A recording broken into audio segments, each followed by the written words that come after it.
Hey everyone, this is Chef Steven. Welcome back to my kitchen. I don't know about y'all, but the first thing I do when I wake up is have a cup of coffee. So today we're going to make coffee's favorite companion, the Biscotti. Now, we're not just making any regular biscottis. We're changing it up from the traditional almond with some pistachio and some dried cherries. With all that being said, we've got our ingredients here in front of us. We've got 2.5 cups of flour, 3/4 cup of sugar, 1/4 cup of brown sugar, a teaspoon of vanilla and almond extract, 4 eggs, a 1/2 teaspoon of cinnamon, 1/2 teaspoon of salt, 1/2 teaspoon of baking soda, and a full teaspoon of baking powder.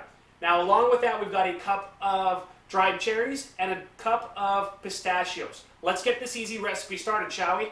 All right, first things first, we want to mix all of our dry ingredients together. We're adding our sugar, brown sugar, and our seasonings together.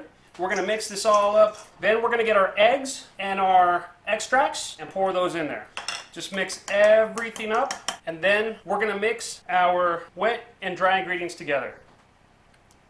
Last, we add our pistachios and our cherries. A little tip that I like to do is I like to chop up my cherries and crush up my pistachios. That way you get a little bit in every single bite. And we're going to mix this up until it's just all incorporated. All right, so it's still kind of crumbly, and that's kind of what we're looking for. The next step is we're going to get a little parchment paper, get our dough and form 2 logs with it, and spread that around, and we're just going to press them into a nice oval shape. This is what we're left with. We've preheated our oven to 350 degrees, and we're going to throw these in for about 15 minutes. While our biscotti is in the oven, I've got an extra step that we're going to take. We're going to cut up some bacon, and we're going to cook this down.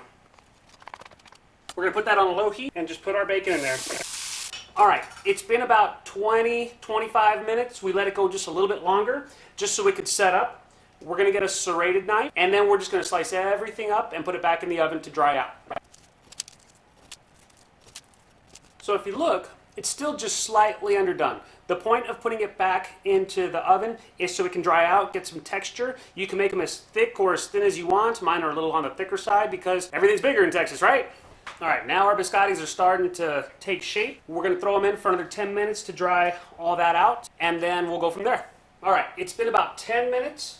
We're starting to get some color on the bottom side. We're going to flip every single one of these so it goes from this to this and put it in for another 10 minutes. One last surprise. We're going to get some dark chocolate bark.